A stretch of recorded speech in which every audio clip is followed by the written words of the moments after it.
ইজ্জতের কসম, আমার একটা উম্মত জান্নাতে যাওয়া বাকি থাকা পর্যন্ত আমি মুহাম্মদ এই চেয়ারে বসবো না।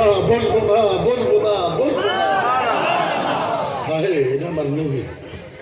আমার নবী বলবে জিবরাইল, আমার একটা উম্মত জান্নাতে যাওয়া বাকি থাকা পর্যন্ত আমি মুহাম্মদুর রাসূলুল্লাহ চেয়ারে বসবো। আমার নবী আবার কাঁদতে নবী 3 বার পর্যন্ত নবী বেহুশ হয়ে যাবে। 3 বার পর্যন্ত নবী বেহুশ হয়ে যাবে। জিবরাইল বারবার আমার নবীকে উঠাবেন, আমার নবীর চোখের পানি টপ টপ টপ টপ করে পড়বে। লাস্ট মুহূর্তে জিবরাইল পারে না নবীকে বুঝাইতে, আমার আল্লাহ নিজে যাবে, যাই বলবো, ও নবী, ও রাসূল, ও হাবিব, ও নবী, ও রাসূল, ও হাবিব, ও নবী, ও নবী, ও নবী। এইভাবে কাঁদতেছেন। নবীকে কান্দা বদ্ধ করে আমার নবী বলে, আল্লাহ আমার কান্দা বদ্ধ হবে, আল্লাহ আমার একটা শর্ত। বলে কি? আল্লাহ আমার চোখের পানি বন্ধ হবে, মা ও একটা শর্ত কি? আল্লাহ আমার উম্মতকে মাফ করে দেন। ও আল্লাহ, আল্লাহ, ও আল্লাহ, ও আল্লাহ, ও মাহবুব, ও মাহবুব, ও আল্লাহ আমার উম্মতকে মাফ করে দেন। আল্লাহ বলবে, নবী তোমার উম্মতকে মাফ করলে তোমার চোখের পানি বন্ধ হবে? বলে হ্যাঁ, আমার চোখের পানি বন্ধ হবে। লগার লগ আল্লাহ পাক নবীকে, আমি বলতে পারি, লগার লগ আমার আল্লাহ নবীকে এমন ভালোবাসার ডাক দিবে, কিয়ামত পর্যন্ত এমন ডাক কোন মানুষ কেউ কাউকে ডাকতে পারবে না। আমার আল্লাহ বলবে, ইয়া হাবিবি, ও বন্ধু, ইয়া হাবিবি, ইয়া হাবিবি, ও বন্ধু, ইয়া হাবিবি, ও দোস্ত, ইয়া হাবিবি, ও মেহবুব, কসমতুল কিয়ামতা কিসমাইন, কসমতুল কিয়ামতা কিসমাইন, কসমতুল কিয়ামতা কিসমাইন। যাও, তোমার উম্মতকে মাফ করার জন্য আমি আল্লাহ কিয়ামতকে 2 ভাগে ভাগ করে দিলাম।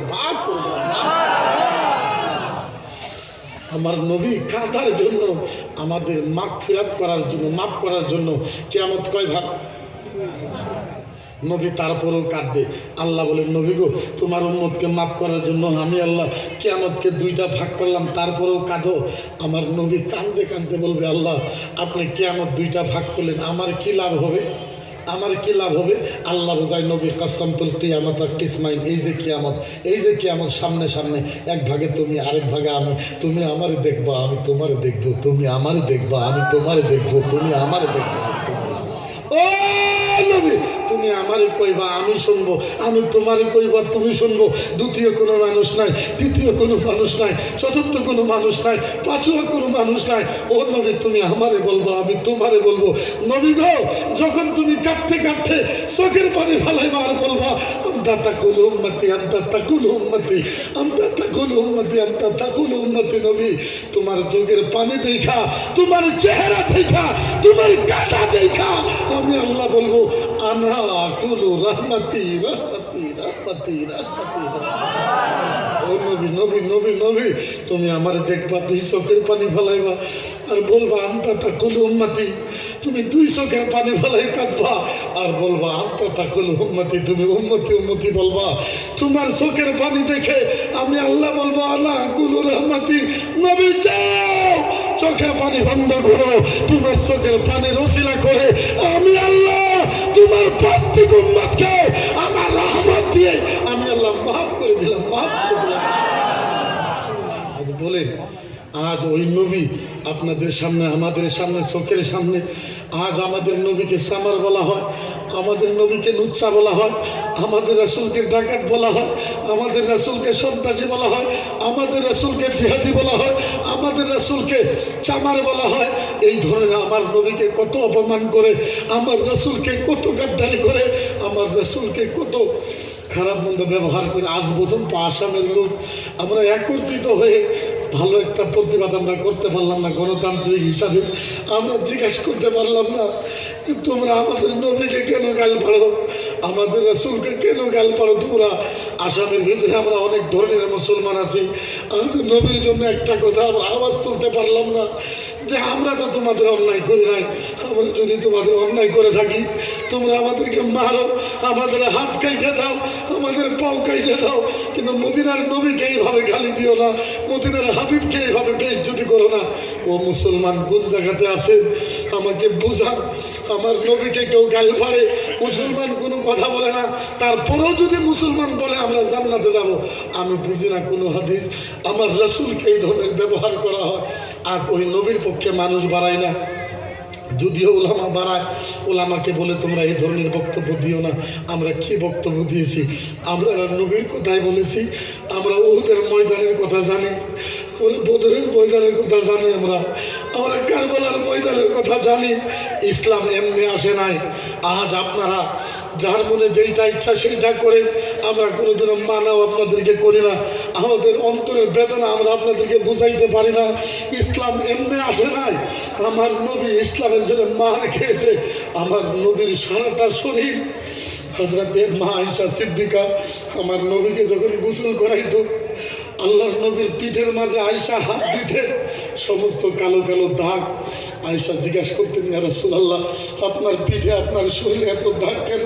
আমার নবী দুই চোখের পানি ছেড়ে দিত, বলতো, আয়েশা তুমি আমার জিজ্ঞাসা করো না আয়েশা, আমার কষ্টের কথা তোমাকে কি বলবো আয়েশা? এই যত দাগ তুমি দেখো, এই সমস্ত দাগ একমাত্র আমার গুনাহগার উম্মতকে বাঁচানোর জন্য আমার পিঠে আঘাত খেয়েছি, তাই যাতে আমার উম্মতের কষ্ট না হয়। নবী আমাদের জন্য কি দেয় নাই? নাতিকে দিয়ে দিছে হযরতে হুসাইন, হুসাইনের গর্দান দিয়ে দিছে, ওহুদের ময়দানে সাহাবা জীবন দিয়ে দিছে, কাল্লা দিয়ে দিছে। আর কি দিব নবী আমাদের জন্য? আমাদের জন্য নবী আর কি দিবে? কি দেওয়া বাকি আছে? তারপরেও মুসলমান আমাদের নবীর জীবনে করার বস্তু আমরা করতে পারি। আমরা ইনকাম করতে, আপনারা জানেন না আমরা কত কষ্ট হয়েছিল। আমরা 5,000 টাকা দিয়ে যে বাড়ি চলাই, আমাদের আলেমের অনেক কষ্ট হয়, তারপরেও চলাই। কেন জানেন? ওই যে নবী আমাদের জন্য কষ্ট করেছে। আমরা আলেমে যদি নবীর কাজটা না করি কে করব? এখন তো আর নবী আসবে না, রাসূল আসবে না। এই ইসলামের দায়িত্ব তো আলেমের উপরে। আলেম আপনারাও যদি আমাদেরকে মাদ্রাসার নামে সহায় না করেন, আমরা কার কাছে যাই চাইব? কার কাছে হাত ফেলাইব? কার কাছে কইব? কে শুনবে আমাদের কথা? কার বলে যাব? কে আমাদেরকে আপন করব? আজকের তারিখে একজন মানুষ আমরা পাইলাম না যে হুজুর দয়ার নবীর মাদ্রাসার কালেকশনের জন্য আসছেন। বলে হ্যাঁ, এই কামটা আমরা করা লাগছিল, আপনারা করতেছেন, আসেন আপনাকে একটু বুকে নেই, আপনার কপালে একটা সোমা দেই। যেই কাম আমরা করা দরকার ছিল সেই কাম আপনারা করতেছেন, আপনাদের কপালে আমরা সোমা দিই। এমন একটা মানুষ আলেম সমাজ পাইল। আমরা তারপরেও দুঃখ দেই না, তারপরেও আমরা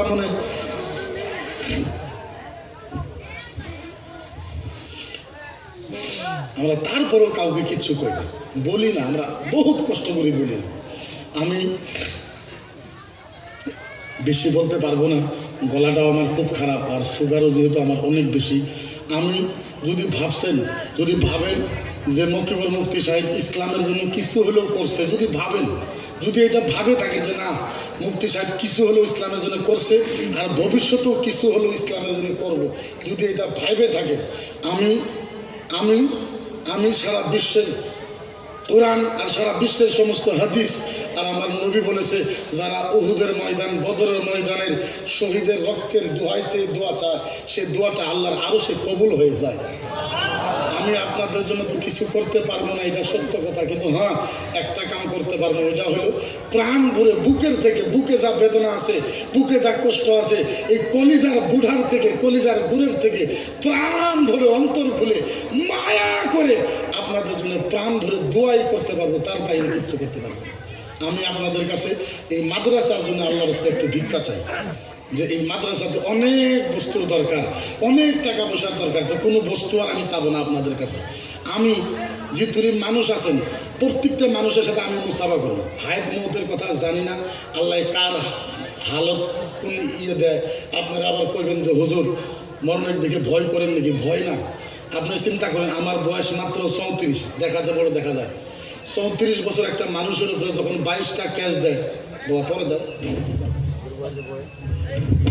34 বছর বয়স একটা মানুষের উপরে, যুবকের উপরে যখন 22টা ক্যাচ হয়, আপনি কোন ওই মানুষটা ইমোশনালি, মানুষটা ঘুরমাই কেমনে, খাই কেমনে, বেড়াই কেমনে, চলে কেমনে। তারপরেও কাজ করতেছি। ডাইরেক্টলি মানুষে ফোন করে যে মুফতি তুমি গুয়াহাটি কখন আসো তাও জানি, তোমার গাড়ি কোনো তাও জানি, তোমার গাড়ির প্লেট নম্বর কত তাও জানি, আর তোমার গাড়ির তলে বম কীভাবে রাখা লাগে আমরা তাও জানি।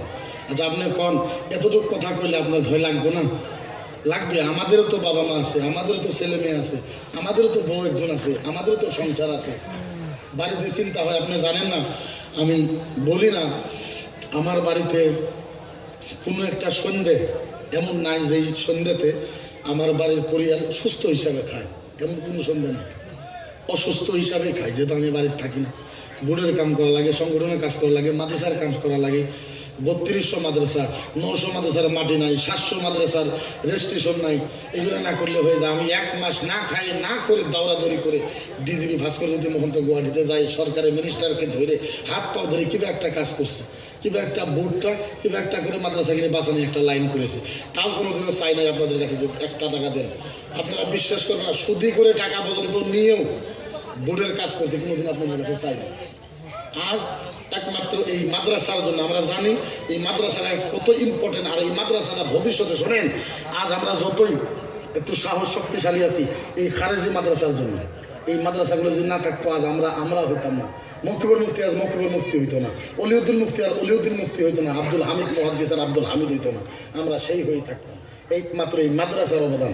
আমি কিছু দিতে পারবো না, কি জানি এই যে আপনারা 1500 2000 টাকা দিবেন, কি জানি আল্লাহ পাক এই টাকার বদলায় আপনার নসিবই বদলায় দেয়। আল্লাহর কাছে কাঁদেন, আল্লাহর কাছে চান, আল্লাহ যখন টাকা দিবেন দিয়ে নিয়ত করেন, আল্লাহ নাই আমার কাছে 1000 টাকা দিছে, মাহবুব লাই 1000 টাকা